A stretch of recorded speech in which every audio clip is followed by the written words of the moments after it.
Section 1. You will hear a man phoning to inquire about hotel information. First, you have some time to look at questions 1 to 4.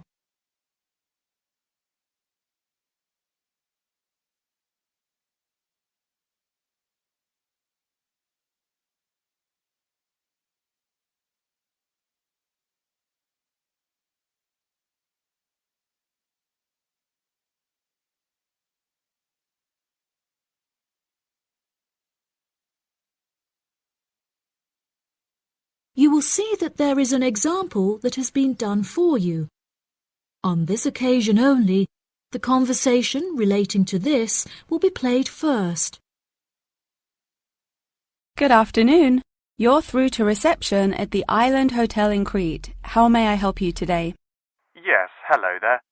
I'm hoping to book a double room for my wife and myself for about 2 weeks, from the 25th of April of this year. Firstly, could you tell me whether it's particularly hot during this time?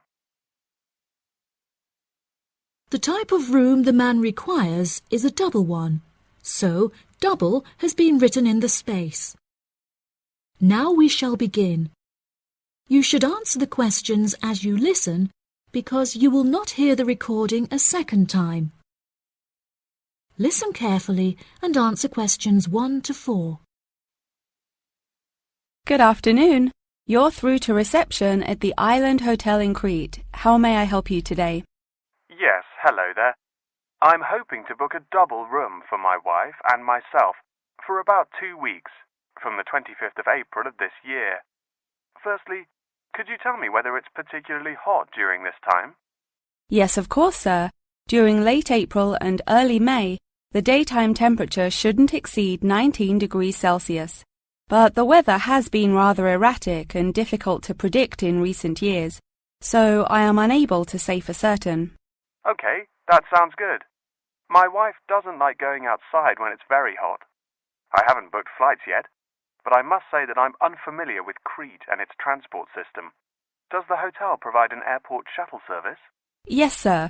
We provide a complimentary airport pickup service for all our guests. It takes about 40 minutes to get here from the airport, but it's at least 60 minutes at rush hours. And you will be provided with a fully air-conditioned shuttle bus. Okay, excellent. In that case, do you have any rooms available for the dates I gave you? I shall have a look on the system now for you, sir. Bear with me just a moment. Yes, sir. I can see now that we have several rooms available. Would you prefer a garden view or a sea view? Well, ideally I would like a sea view room with a balcony, but of course that depends on the difference in price. Not to worry, sir. All of our standard double rooms have ensuite facilities and a balcony. If you would like one of our sea view rooms, there is a premium of €60 per night. Okay, so could you tell me the total nightly rate for a standard double room with a sea view? Yes, of course, sir. For the spring months, our rate is €216 per night. For 14 nights altogether, this will come to €3,024. Perfect. I also read on your website that the hotel has gym and spa facilities. Are there any other facilities on offer? Yes, we have a large outdoor infinity pool overlooking the ocean, with luxury sunbeds and a poolside bar. We also have 3 full-size tennis courts, where we run a popular doubles tournament, with the winner receiving 2 all-inclusive spa day vouchers. Goodness, I shall have to brush up on my tennis skills. Before you hear the rest of the conversation, you have some time to look at questions 5 to 10.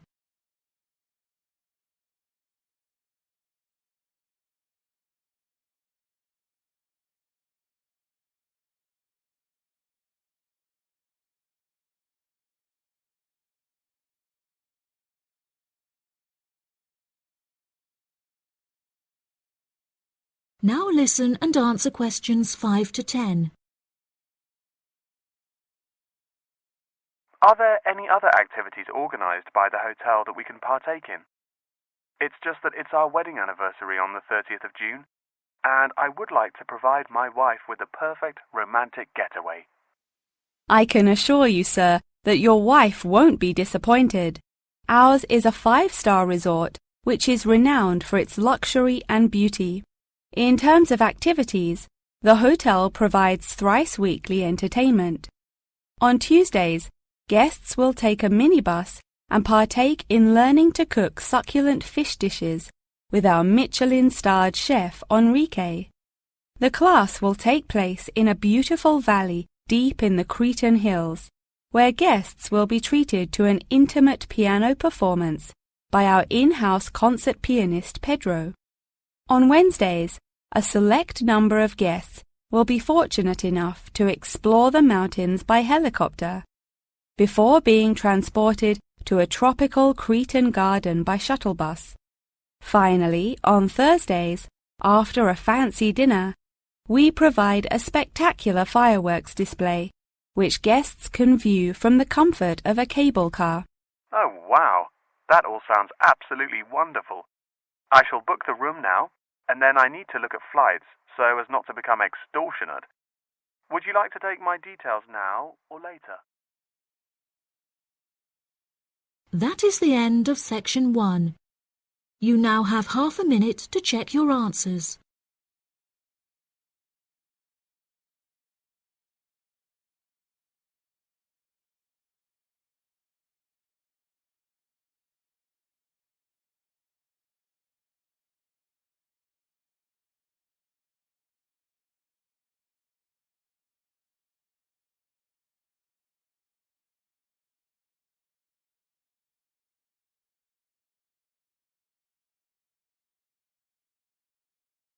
Now turn to section 2. Section 2. You will hear part of a radio program about online exchange business. First, you have some time to look at questions 11 to 14.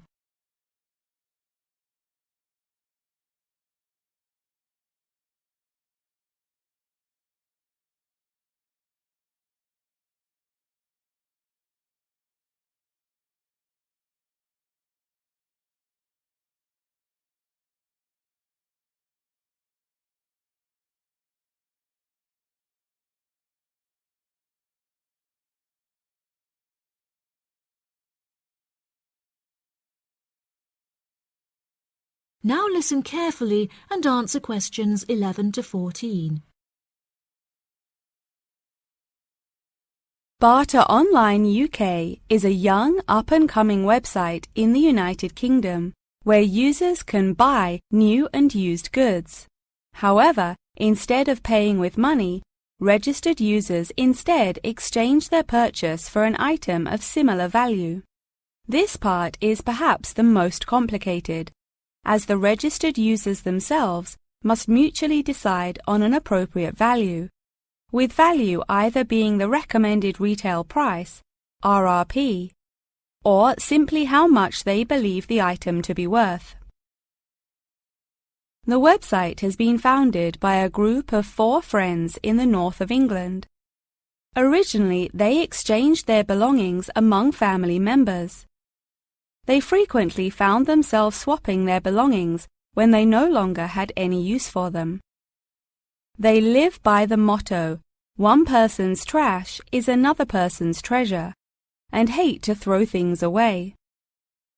As more and more people caught wind of the idea and wanted to participate in the exchanges, the group decided that the idea had the potential to become a successful business venture, and so it did.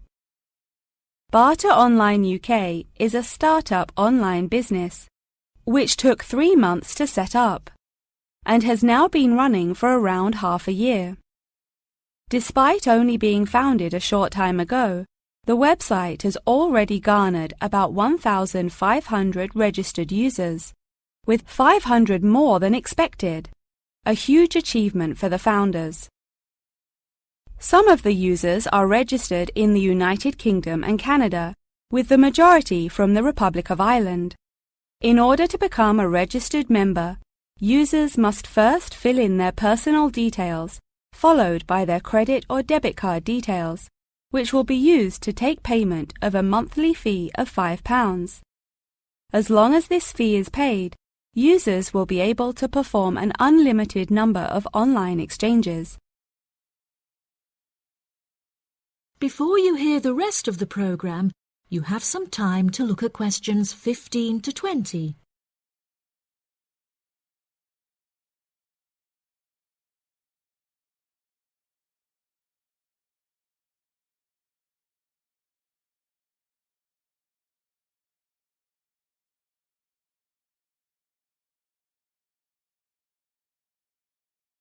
Now listen and answer questions 15 to 20. A multitude of items are sold on the website, such as textbooks, soft toys and tools. However, books for children and computer games are by far selected most. The exchange process itself is not as complicated as it might seem. Users can enter their preferences for what they would like to receive, and also explicitly state what they would like to give away, and the website will automatically pair up suitable users.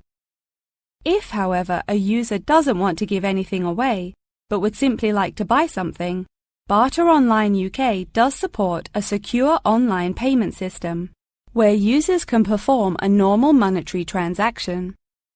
Despite this, the founding group strongly discourages the use of the online payment system, clearly stating that this goes against the intended ethos of the company. Although bartering is an age-old process, many of the website's users are unsure how to decide which of their own items to exchange. It often helps to order items by popularity using the filter button provided. This will tell the website to find out popular items for users' convenience. To this, the founding members say, just put everything you don't want on there. Different people have different tastes, and you never know what they might be looking for. In order to aid registered users in their exchanges and to provide them with assurance, the founders recently added a new feature whereby on completion of an exchange, users will be encouraged to provide each other with feedback. This feedback will include criteria such as the quality of the item as compared with how it was advertised, the ease of communication with the seller, the speed at which the item was delivered, and so on. The Friends believe that using this method, users will have a more transparent and trustworthy bartering experience. That is the end of section 2. You now have half a minute to check your answers.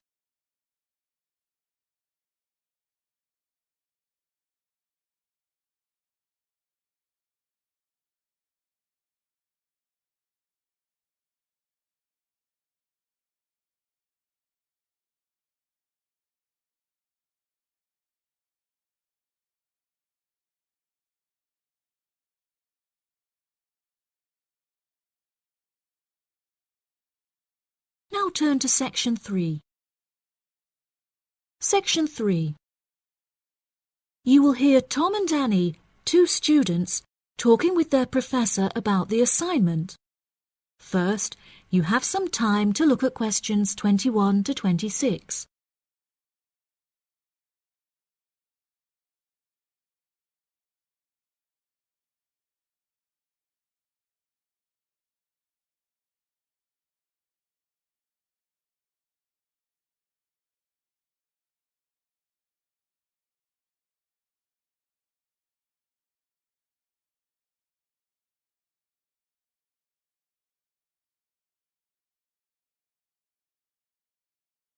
Now listen carefully and answer questions 21 to 26.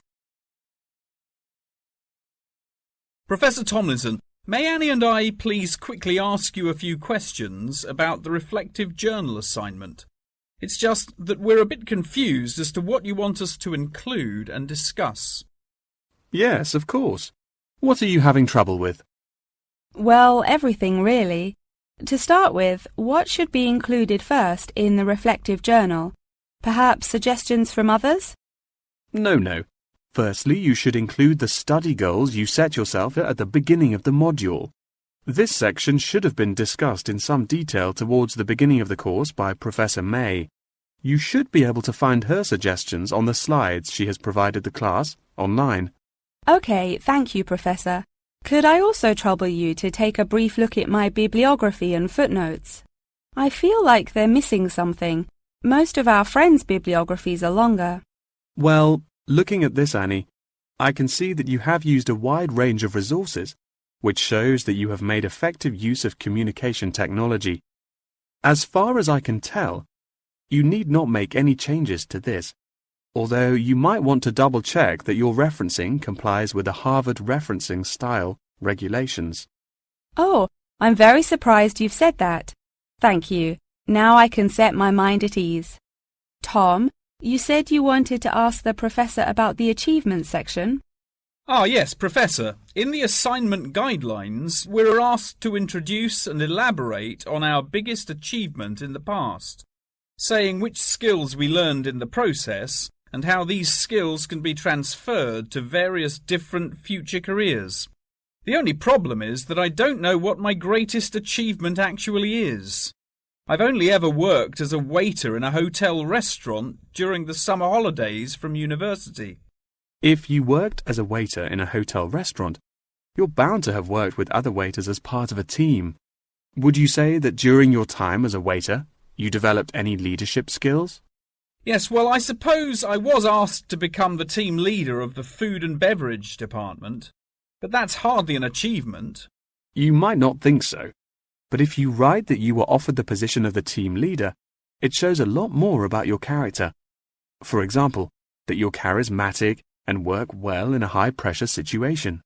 I never would have thought to write that down. Thank you. I guess I should start listening to others more often. Annie, do you have any more questions, or are you ready to go back to the library? Yeah, I think I've got everything I need. Thank you very much, Professor Tomlinson. That was really helpful. I'm actually starting to look forward to writing this now, and it should be a really useful exercise to prepare us for writing CVs and applying for jobs. It's shocking how bad I am at identifying my strengths and weaknesses. Professor Tomlinson has shown me that I definitely need to start displaying some self-awareness. Yeah, Tom, you really do. You're always so modest. Modesty is great until it comes to applying for jobs. Before you hear the rest of the conversation, you have some time to look at questions 27 to 30.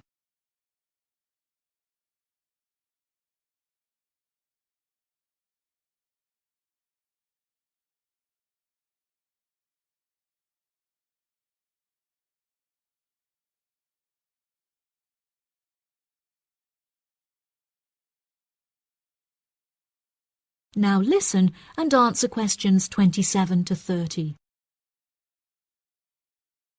Oh no!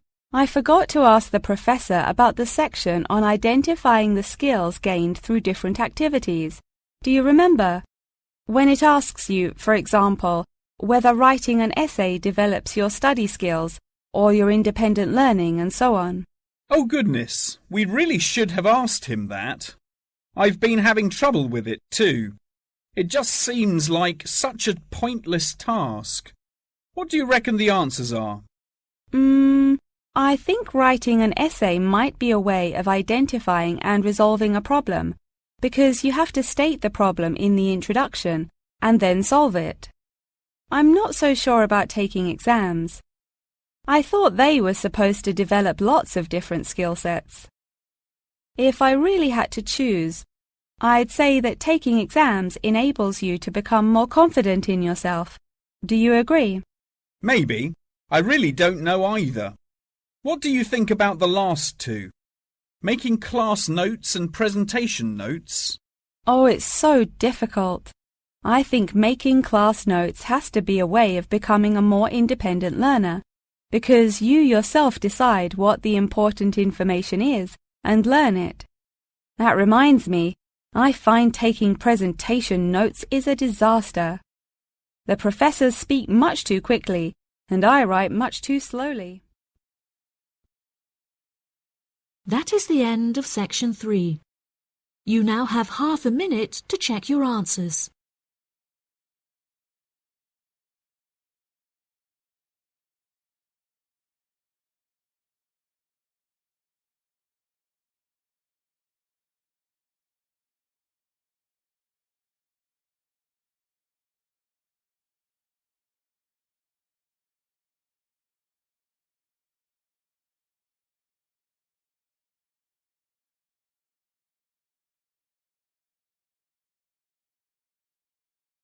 Now turn to section 4. Section 4. You will hear a talk on the research of the behaviour of chimpanzees. First, you have some time to look at questions 31 to 40.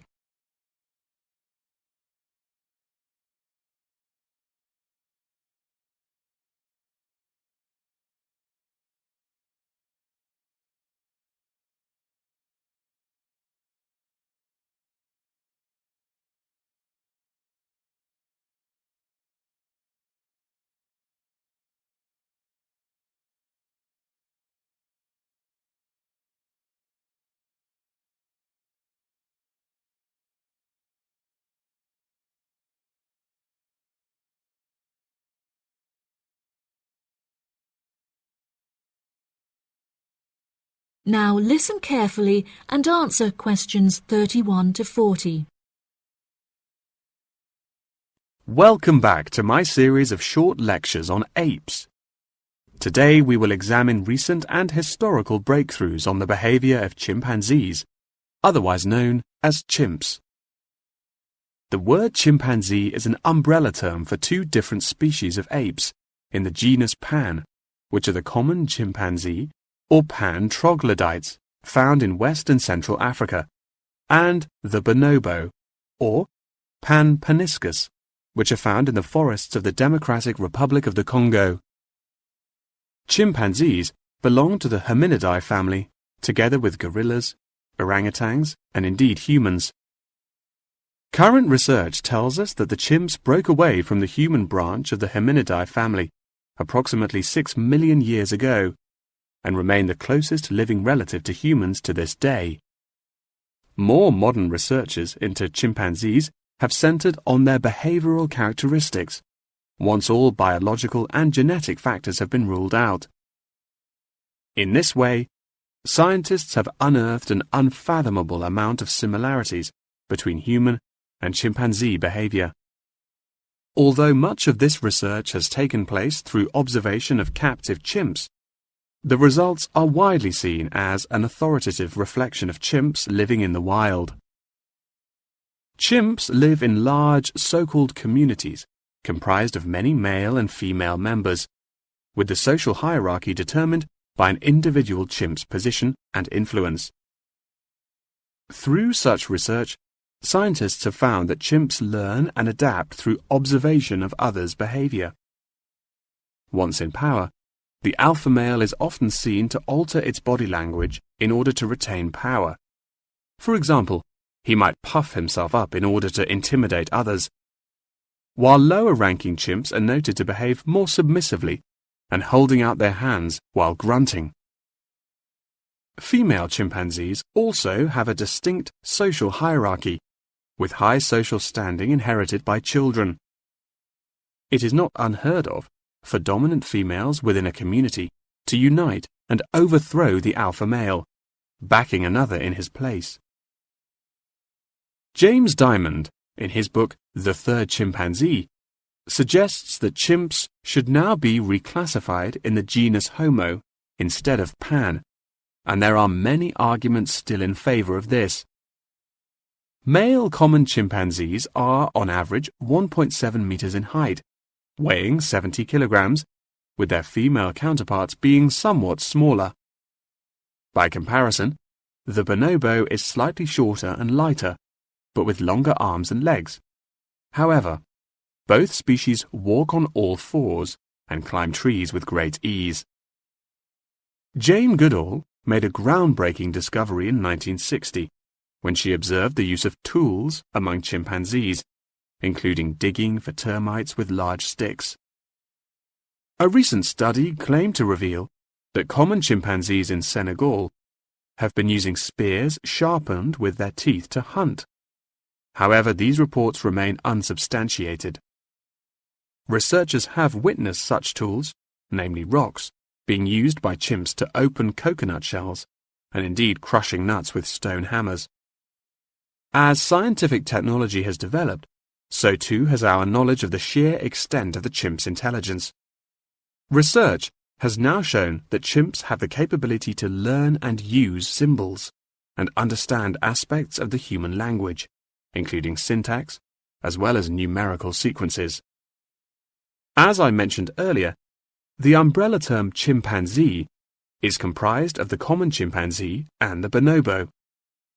These two subspecies are divided along the Congo River, with the common chimps living on one side and the bonobos living on the opposite side of the river. Over the past few decades, both of these subspecies have witnessed an alarming decrease in population density, with animal activists now working harder than ever to protect those remaining and encourage procreation.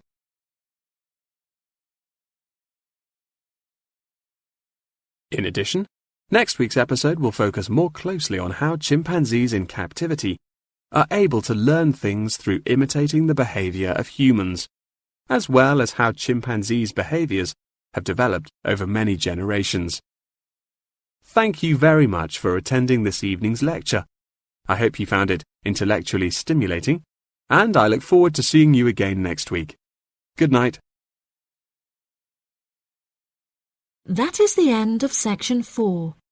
You now have half a minute to check your answers.